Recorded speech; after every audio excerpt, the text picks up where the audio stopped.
Hi guys, welcome back to ARIVU channel. So நம்ம இந்த செக்ஷன்ல பார்க்க போறது introduction about C programming language. General language அப்படினா என்ன? Is a method of human communication. So இப்போ நான் உங்களுக்கு டீச் பண்ணிட்டு இருக்கேன்.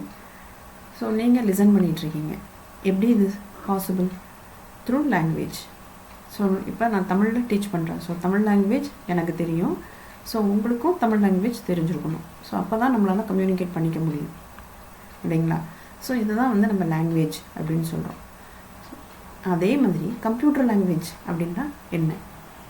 ஸோ கம்ப்யூட்டருக்கும் ஒரு பர்சனுக்கும் இடையில உள்ள கம்யூனிகேஷனை தான் கம்ப்யூட்டர் லாங்குவேஜ்னு சொல்கிறோம். சரிங்களா? ஸோ இப்போ வந்து கம்ப்யூட்டருக்கு என்ன தெரியும்? பைனரி ஃபார்மேட்டில் தான் அதுக்கு அண்டர்ஸ்டாண்ட் ஆகும். 0s and 1s மட்டும்தான் அதெல்லாம் அண்டர்ஸ்டாண்ட் பண்ணிக்க முடியும். பட் நம்மளுக்கு 0s and 1s தெரியாது. ஸோ நம்மளோட ஹை லெவல் லாங்குவேஜ், அதாவது நம்மளோட லாங்குவேஜ் வந்து அதுக்கு அண்டர்ஸ்டாண்ட் ஆகுது. ஸோ கம்ப்யூட்டரோட லாங்குவேஜ் அதனுடைய அண்டர்ஸ்டாண்டபிள் கோடு, மெஷின் கோடு நம்மளுக்கு தெரியாது. நம்மளோட லாங்குவேஜ் கம்ப்யூட்டருக்கு தெரியாது. ஸோ எப்படி நம்ம வந்து கம்யூனிகேட் பண்ணுறது? Through programming language. சரிங்களா? ஸோ இப்போ ஹிஸ்ட்ரி ஆஃப் சி லாங்குவேஜ் பற்றி பார்ப்போம். In 1972, Dennis Ritchie created a new programming language called C. It was created from ALCOL, BCPL and B programming languages. C programming language contains all the features of these languages and many more additional concepts that make it unique from other languages. Languages such as C++ or Java are developed from C. These languages are widely used in various technologies. Thus, C forms a base for many other languages that are currently in use. Uses of C language. C language is widely used in embedded systems. It is used in developing an operating system. Operating systems such as Apple's OS X, Microsoft's Windows, and Symbian are developed using C language. It is used for developing desktop as well as mobile phones operating system. It is used for developing system applications. It is widely used for developing desktop applications. Most of the applications by Adobe are developed using C programming language. It is used for developing browsers and their extensions. Google's Chromium is built using C programming language. It is used to develop databases. MySQL is the most popular database software which is built using C. It is used for compiler production. Why is C? C is a base language for many programming languages.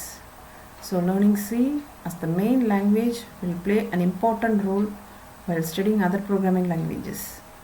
It shares the same concepts such as data types, operators, control statements and many more.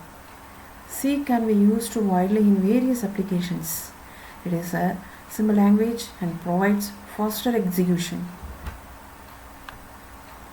Second one is C is a structured programming language in which program is divided into various modules. Each module can be written separately and together it forms a single C program. This structure makes it easy for testing, maintaining and debugging processes. C contains 32 keywords, various data types and a set of powerful built-in functions that make programming very efficient. So, C எப்படி work ஆகுது அப்படிங்கிறது தான் இங்கே கொடுத்துருக்காங்க. C is a compiled language. A compiler is a special tool that compiles the program and converts it into the object file which is machine readable. So நம்ம கொடுக்குற source code கம்ப்யூட்டரால் understand பண்ண முடியாது. சரிங்களா? ஸோ கம்பைலர் என்ன பண்ணும் அப்படின்னு சொன்னால் just அதை அப்படியே ஆப்ஜெக்ட் ஃபைலாக கன்வெர்ட் பண்ணிடுது. ஸோ இந்த ஆப்ஜெக்ட் ஃபைல் அப்படிங்கிறது என்ன அப்படின்னா அந்த ஆப்ஜெக்ட் ஃபைலில் உள்ள கண்டென்ட்டை மிஷினால் ரீட் பண்ண முடியும். பட் நம்மளால் அஸ் அ ஹியூமன் நம்மளால் ரீட் பண்ண முடியாது. சரிங்களா? ரீடபிள், அதாவது நம்மளால் அண்டர்ஸ்டாண்ட் பண்ண முடியாது. சரிங்களா? After the compilation process, the linker will combine different object files and creates a single executable file to run the program. So என்ன ஆகும் அப்படின்னா உங்களுக்கு object file first source code வந்து ஆப்ஜெக்ட் ஃபைலாக கன்வெர்ட் ஆகும் யூஸிங் கம்பைலர். சரிங்களா? So இந்த object file next வந்து என்ன ஆகும் அப்படின்னு சொன்னால் எக்ஸிக்யூட்டபிள் ஃபைலாக கன்வெர்ட் ஆகும்.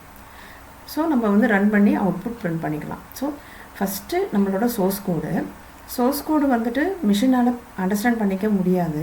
ஸோ அண்டர்ஸ்டாண்ட் பண்ணுற மாதிரி என்ன பண்ணுது கம்பைலர் அப்படின்னா ஆப்ஜெக்ட் ஃபைலாக க்ரியேட் பண்ணுது.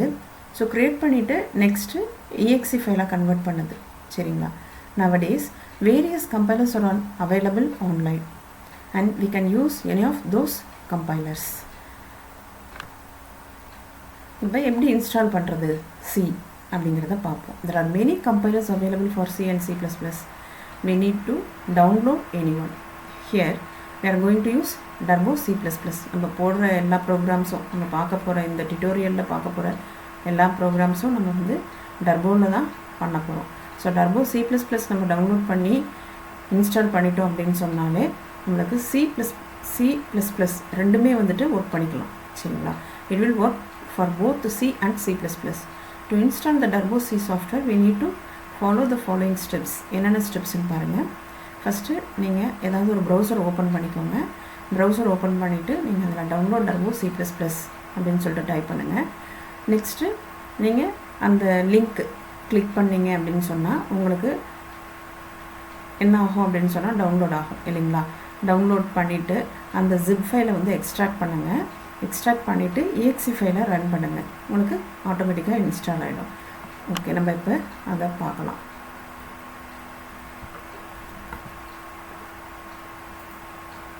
ப்ரௌசரில் டவுன்லோட்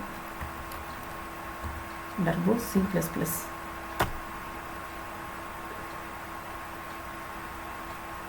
ஸோ இங்கே கொடுத்துருக்கிறத நான் கிளிக் பண்ணுறேன். ஃபஸ்ட்டு சைட்டுக்கு போகிறோம். So how to install turbo C++ கொடுத்துருக்காங்களா? ஸோ இதில் இன்ஸ்ட்ரக்ஷன்ஸ் எல்லாம் கொடுத்துருக்காங்க, எப்படி டவுன்லோட் பண்ணுறது, எப்படி இன்ஸ்டால் பண்ணுறது அப்படின்னு சொல்லிட்டு. ஸோ இதில் நான் டவுன்லோட் டர்போ C++ன்றதை கிளிக் பண்ணிக்கோங்க. ஸோ நான் ஆல்ரெடி வந்துட்டு டவுன்லோட் பண்ணியிருக்கிறனால இப்போ நம்ம பண்ணலை. ஸோ நம்ம வந்து ஜஸ்ட்டு வந்து இன்ஸ்டால் மட்டும் பண்ணுவோம். சரிங்களா? ஆல்ரெடி நான் டவுன்லோட் பண்ணி வச்சுருக்கேன் அதை. ஸோ இங்கே இருக்குது அந்த ஃபைலு. சரிங்களா? இந்த டர்போ C++ 3.2 அப்படிங்கிறத டபுள் கிளிக் பண்ணுறேன். இப்போ இன்ஸ்டால் ஆகிட்டுருக்கு. ஸோ இன்ஸ்டாலேஷன் விசார்டில் என்னென்ன மாதிரியான கொஸ்டின்ஸ் கேட்குதோ அதெல்லாம் அப்படியே ஃபாலோ பண்ணுங்கள். Next so I accept the terms and conditions. Next so சியில் டர்போ C3ன்ற ஃபோல்டரில் போய்ட்டு இன்ஸ்டால் ஆக போகுது. ஸோ இன்ஸ்டாலேஷன் ப்ராசஸ் நடந்துகிட்ருக்கு. ஸோ இன்ஸ்டால் ஆக கொஞ்சம் டைம் எடுக்கும். ஸோ இன்ஸ்டால் ஆயிடுச்சு. So result completed. Launch the program. Finish click பண்ணிடுங்க. ஸோ இந்த மாதிரி ஒரு விண்டோ உங்களுக்கு டிஸ்பிளே ஆகும். ஸோ அதில் ஸ்டார்ட் டர்போ C++ கிளிக் பண்ணுங்கள்.